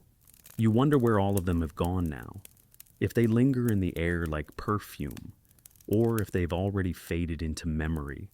Outside, the next rhythm begins. Another dancer spins, another set of eyes watches. But for this moment, the dance is yours. Not the one they saw, the one only you knew you were performing. And that, more than anything, is what you'll carry. You sit still backstage, the buzz of the banquet continuing just beyond the heavy curtains. Voices drift in and out, clinking bowls, distant laughter, the occasional hush of someone leaning in to whisper too loudly. But here, in this narrow space lit by flickering oil lamps and quiet breathing, the world feels smaller, softer. You remove the diadem first, setting it carefully in its velvet-lined case. The band has left a faint mark across your forehead, a shallow crescent that disappears almost as soon as it forms. Still, you touch the spot, not from discomfort, just acknowledgement. You wore the crown tonight, even if only for a song. One by one, the pieces of performance fall away.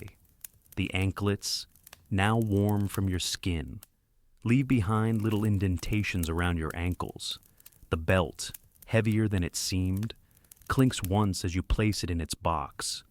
You fold the silk sash in three, as always. Not because anyone told you to, but because folding it that way makes it feel respected.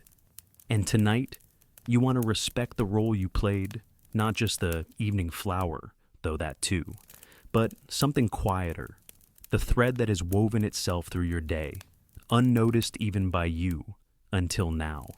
You watch the other dancers as they return, some flushed from praise, some subdued. One wipes tears from her cheek without hiding them. No one asks, everyone knows. You step aside, finding the smaller chamber behind the changing room, the one with a narrow window carved high into the wall, shaped like a lotus with one petal chipped. The breeze through it smells of ashes and night blossoms. It cools the back of your neck as you lean against the stone, and you think, not in the way dancers are taught to think, through pattern, rhythm, placement, but the kind of thinking that drifts. That doesn't want answers, only space.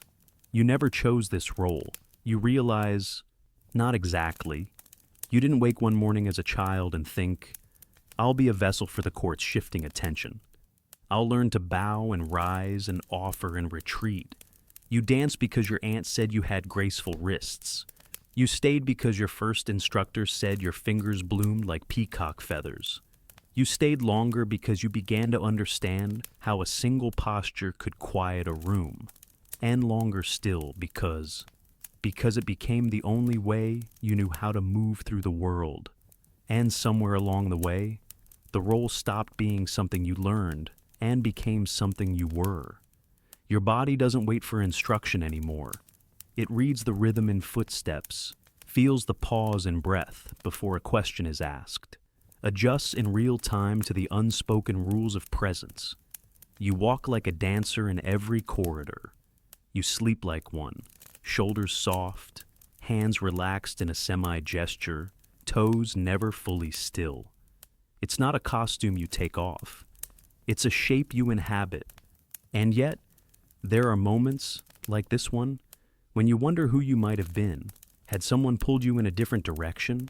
What if you'd been born to the market stalls, with calloused hands and strong forearms, laughing at dawn over baskets of lychee, or sent to the river with the reed cutters, feet always wet, singing with the other girls until your throat went hoarse? What if you'd said no, once, just once, and walked out of the training hall before your first performance? Would your spine be straighter or softer? Would your eyes blink more freely? Would your name still be yours? A warm wind stirs through the window, and for a moment, you think you hear music, faint, distant, not from this room, not even from this compound. You close your eyes and imagine the dancer you could have been, somewhere else. No diadem, no belt, no perfect pose, just motion, just breath, just rhythm for its own sake. But you do not stay in that imagining for long. Because the truth is, you are here. And though the role was not one you chose in certainty, it is one you have claimed in full. You've carved yourself into it, softened its hard edges, breathed warmth into its colder corners. You've made it yours. There is a quiet kind of power in that. You open your eyes, beyond the window. The night has deepened. The stars are visible now, just a few, scattered like sequins sewn unevenly across a silk veil. You gather your things and step out into the changing room again. Most of the others have gone. Only Charya remains, still removing her earrings with practiced ease. She glances at you, then nods toward the door. They're clearing the lanterns. If we go now, we'll catch the courtyard while it's quiet. You follow her out. The air outside is cooler, cleaner. The torches have been snuffed, but the moonlight spills across the paving stones in long white ribbons. The courtyard feels emptied of eyes, emptied of roles, emptied of tension. Just space, just stone and air. Charya stretches her arms overhead with a sigh. My ribs still haven't forgiven me for that phoenix pose, she mutters. You smile. Your left wing looked noble at least, she snorts. I aim for divine, but noble will do. You laugh together, tired, gentle laughter that needs no echo. You sit together on the edge of the courtyard, ankles crossed, elbows brushing. For a long while, you say nothing, and then Charya speaks again. I used to think I'd leave, one day, just stop, walk away barefoot, and never dance again. You glance at her, but she's not looking at you. Her gaze is fixed on a distant window, the flicker of a lamp barely visible through the screen. "But I don't think I will," she continues. "Even if no one remembers my name, I think I'd still want to dance, just for the feel of it, even alone." You nod, not because you agree, not because you understand fully, but because it feels true. And sometimes, that's enough. A breeze curls through the courtyard, tugging at the ends of your shawl. The night is quiet, the sky is wide, and you, once a girl taught to bow, taught to please, taught to disappear into perfection, you remain seated, strong, present, exactly as you are. The moon is nearly full when you finally rise from the courtyard, the white dust from the stones brushing against your feet like powder from an old costume. Charya squeezes your hand briefly, then vanishes down a side corridor. No goodbye, no farewell, just the soft swish of her wrap disappearing into shadow. You take the longer way back. Your body is tired now, not in pain, but wrapped in that kind of weariness that feels earned. Your joints are quieter, your arms looser, as though the tension has finally agreed to rest. Your hair is half undone. You don't fix it. No one's watching anymore, or so you think. You pass the Western Gallery where old costumes are stored between festivals, racks of silks folded in shadows, headdresses resting on high shelves, their jewels dulled with time. Most girls hurry past this place after dark, but tonight, your steps slow. There's a story, whispered in the in-between hours, always by candlelight, always with that particular tone dancers use when they're not sure whether they want to be believed. The story says that the ghosts of forgotten dancers return to this gallery once the halls go quiet, not to haunt, not to startle, just to dance. They are said to appear only under the full moon, not in reflections, not in dreams, but in the corners of the eye. You never see their faces, only hands, only feet, only the gentle flick of a wrist retreating into shadow. You've always liked that story, not because it frightens you, because it comforts, because if it's true, it means that movement never really ends. It lingers, it loops, it waits. You step inside the gallery, the air cooler here, the stone tinged with the scent of old lacquer and dried rose petals. A single shaft of moonlight falls across the floor in front of you, filtered through a carved lattice in the ceiling. The pattern it casts is familiar, a mandala of lotus petals and waves. You stand at its edge, not on it, just beside it, watching. The room is silent, but not empty. Your skin prickles, though the air is still. You don't turn around. You don't call out. Instead, you close your eyes, just for a moment, and listen. It starts as a feeling, not a sound, like a memory brushing the edge of your shoulder. Then comes the faintest shuffle of fabric, the weightless sigh of a step placed just right. Your breath catches, not from fear, but from recognition. You know this rhythm. You've danced it. You open your eyes. The room remains unchanged, silent, still, ordinary. But something moves in the corner, not a shape, not a shadow, just a sense of something just finished, a presence settling back into stone. You smile, not out of disbelief, but understanding. Maybe the ghosts don't return to dance their own stories. Maybe they return to finish someone else's. There's a part of you that wants to move, just once, just a single phrase, not a full performance, just enough to mark the moment, to acknowledge the watchers. You step forward into the moonlight, slowly, barely lifting your feet from the floor. One hand rises, wrist curved, fingers bent slightly inward. The other rests near your hip, palm open to the air. You hold the pose, a long breath in, a longer breath out, and then, without moving again, you lower your arms and step back. The offering is enough. Not every dance requires an audience. You turn and leave the gallery as you found it. quiet, waiting, remembering, back in your room. The lantern is still lit. The flame has shrunk to a soft orange flicker, its glow barely reaching the edges of the walls. You close the shutters gently, securing the latch with one hand while the other brushes a frangipani petal from the floor. You have no idea how it got there. You set it on your shelf without question. You sit on your mat and begin to undo your braid. The motion is slow, almost meditative. Each strand slips free like a curtain untying itself.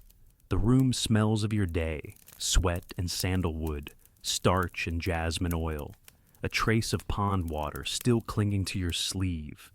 You stretch your arms overhead, the muscles sighing in release. The ceiling beams above you are carved with faded motifs, birds, stars, flames, serpents. You've stared at them for years and still don't know the full story they tell. Maybe that's the point. You lie back, letting the floor take your weight, and as your eyes adjust to the soft dark, you think again of the ghost dancers, of their silent movements, their invisible lines, not frightening, not tragic, just unfinished. You wonder if one day you'll join them.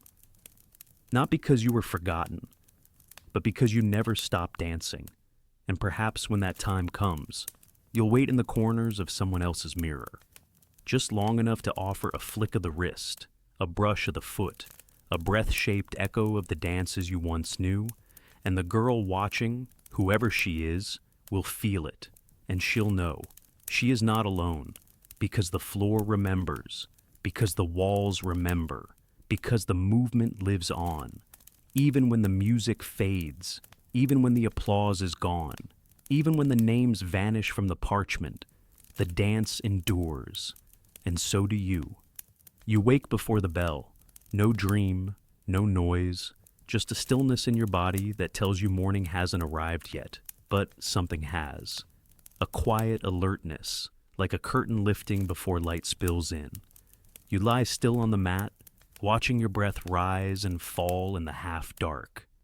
There's no need to move yet, no need to rise, but your fingers curl slightly, unconsciously tracing the shape of yesterday's final posture into the cloth beside you. When you do sit up, the room greets you with the soft creak of wood, the scent of burnt oil, and the faint outline of your anklets resting by the foot of your mat. They're coiled neatly, as always, bells nestled into one another like sleeping insects. You reach for them, not to wear, just to hold. They feel heavier in the morning, not by weight, but by memory. You run your thumb across the tiny clasps, the ones that sometimes catch on silk. The links are fine, delicate, deceptively fragile in appearance. Yet they've withstood more than most dancers. The scuffs on the edges tell stories no one asks to hear. Where you stumbled, where you soared, where you stood too long under judgmental eyes. There's a superstition that the number of bells on your anklet predicts your influence. 7 means favor, 9 means luck, 11 means danger, too many sounds, too many chances to be noticed. Yours? 8, always 8, balanced, unremarkable, but dependable. Still, even anklets hold echoes. Sometimes you wonder if applause still lives inside them. Tiny claps captured in metal, softened by repetition. Not the thunderous kind, of course. Court applause is never loud, just fingertips on wood, just glances exchanged, just a nod from a noble whose expression rarely shifts. But applause, even quiet, leaves a mark.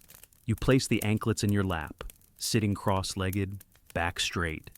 This is your first stillness of the day, the one before tea, before instruction, before choreographed smiles.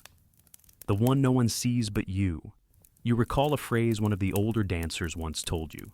Applause is a candle. It glows, it flickers, and then it's gone. But the wax stays. At the time, you didn't understand. Now you do. You rise and dress slowly, not in costume, but in simple layers.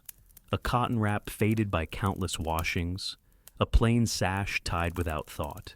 No jewelry, no ornament, just your skin, your breath, and the pattern of day you've come to know like choreography. The compound is quiet this early. The halls echo slightly, as if the walls themselves are remembering last night's music. You pass the empty practice room, where the floor still carries the scent of sandal and sweat. You pause there, hand resting briefly on the doorframe. Inside, the morning light slices in the thin ribbons across the polished boards. You step in without thinking, and then, without cue, without thought, you begin to move. No audience, no music, no expectation. Just your body and the rhythm of remembering. You dance the first few phrases of Evening Flower, not perfectly, not fully, just enough to feel the shapes again, to see where they've settled into your limbs overnight. The low spiral, the quiet pause, the tilted hand. Your feet know the floor like a friend. Each creak of the wood is a whisper, not a protest. You close your eyes for the final phrase, turning once, arms out. The light catches your elbow, your cheek, the curve of your palm. You finish not with a bow, but with a breath, and the room holds it for you. When you leave, the anklets remain in your pocket, not to wear, but to carry. Later, you'll be called again. There will be another performance, another gathering, another chance to be both seen and unseen. The names on the parchment will shift, the roles will rotate. The queen may glance your way, or not. But for now, there is time. You walk toward the back courtyard, where the laundry girls hang robes over long wooden poles and chat softly in their own rhythm. The air smells of wet cloth and mango leaves. You sit at the edge of the garden, beside a patch of turmeric and lemongrass, and open your palm. The anklet rests there, catching the sunlight on its dull metal surface. You wonder, briefly, how many girls have sat just like this, holding their tools, their tokens, their reminders of who they are outside the silken stage. What did they whisper to themselves when no one else was listening? Did they dream of leaving? Did they pray to stay? Or did they simply sit, like you, and feel the morning press softly against their shoulders? Charya passes by, barefoot, a folded scarf in her hands. She sees the anklet and grins. Planning to jingle your way through breakfast? You smile. Only if I'm not watched. She winks. You're always watched. You laugh, soft, real, and tuck the anklet away again. Later, when the room fills again, when the instructions begin, when names are whispered behind painted fans and roles are assigned, you'll walk with grace. You'll carry your training like silk. You'll tilt your chin at the right moment and fold your hands just so. But inside, you'll remember this: the bench, the stillness, the weight of 8 bells in your palm, and the soft truth no one ever says aloud. That even when no one claps, even when the name isn't called, even when the candle goes dark, you are still the dancer, the one who listens to floors, the one who answers to silence, the one who leaves wax behind. The day folds itself gently into night. The rehearsal bells are silent now, and the final lanterns have been dimmed along the western corridor. The halls smell faintly of cool stone and the last trails of someone's jasmine rinse. Every sound has softened, even footsteps, even breathing. You walk the cloisters slowly, your wrap pulled close to your shoulders, not for modesty, but for comfort. The fabric still smells of sandalwood and moonlight. Your body, though quiet, carries the soft heaviness of a day fully lived. Ankles warm, back pliant, shoulders loose. It's a kind of exhaustion that hums instead of aches. The kind that says, you did well enough. You reach your sleeping room, the same one you've returned to for seasons now. It is small, but not bare. The mat is laid, tucked into the smooth corners of the woven floor. One shelf holds your tokens, a shell from the river festival, a piece of ribbon folded 5 times, a stone smoothed by fingers that are no longer yours. You place your anklets there, not stacked, not arranged, just left, gently, side by side. The air is cooler now, the window open just enough to let in the night's breeze. It carries the scent of wet leaves and distant cooking fires. You close your eyes for a moment and imagine each scent as a dancer of its own, moving through space with quiet feet, slipping around you like a blessing too shy to speak. Then you open them again and prepare for sleep. Not quickly, not urgently, but like another dance. You remove the wrap slowly, fold it, press it once against your cheek. It's still warm from your body. You smooth the mat with your palms. You light a single wick, not for light, but for company. In the niche above the door, carved high into the stone, sits the face of one of the temple gods. Not a god with a name you know, not the one sung to in the outer shrines. Just a face, serene, weather-worn, eyes closed in a forever dream. No one remembers who carved it, but it watches still. You lie down with your head toward that niche, not from ritual, from habit, from comfort, because in a world where everything must be perfect, must be seen, must be remembered, there is something sacred about being watched without demand. The mat creaks softly beneath you. You let your hands rest on your stomach, your thumbs just touching. Your breath begins to deepen, stretching across your ribs like fabric in warm wind. There's no need to recount the day. Your body already knows it. The spirals, the gestures, the hush between drums, the silence behind the veil, the pedal on the sill. But still, memories drift across your mind, unspooling like silk from a forgotten spool. You think of the glance you gave across the banquet hall, soft, unspoken.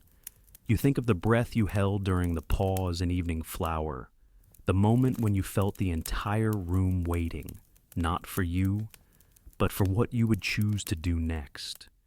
You think of the ghost dancers, the weight of 8 bells, the pond's stillness. You think of the gallery, moonlit, empty, full, and most of all, you think of the strange, small ache that lives inside you now, not of pain, not even of longing, but of recognition. You've become something, not finished, not defined, but formed, and somewhere, deep inside the stretch of your limbs and the quiet behind your eyes, you carry the shape of every girl who danced before you, every hand that rose, every toe that pointed, every breath drawn in silence. You don't need their names to feel them. They are with you now, not in shadow, not in memory, but in motion, in rhythm, in the breath you take as you finally turn onto your side and let the day go.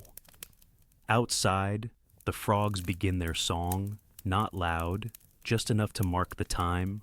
Inside, the room holds its stillness, and the god above you, face carved in sleep, gaze cast downward, watches as you fold yourself into rest.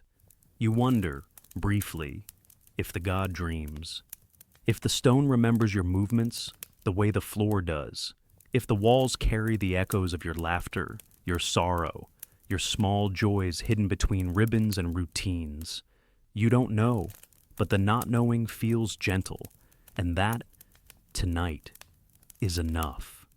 The flame shrinks once more, flickers, then settles. You close your eyes, and if someone were to pass by just then, another dancer, another dreamer, they would see only the quiet shape of your body at rest, the rise and fall of your breath, the faint curve of your lip caught in sleep's first smile. They would not know all that you carried, but perhaps they'd sense it, the way dancers do, without needing words, without needing to look twice. And as sleep takes you, slowly, kindly, completely, the gods keep watch, and the floor forgets nothing. Sweet dreams.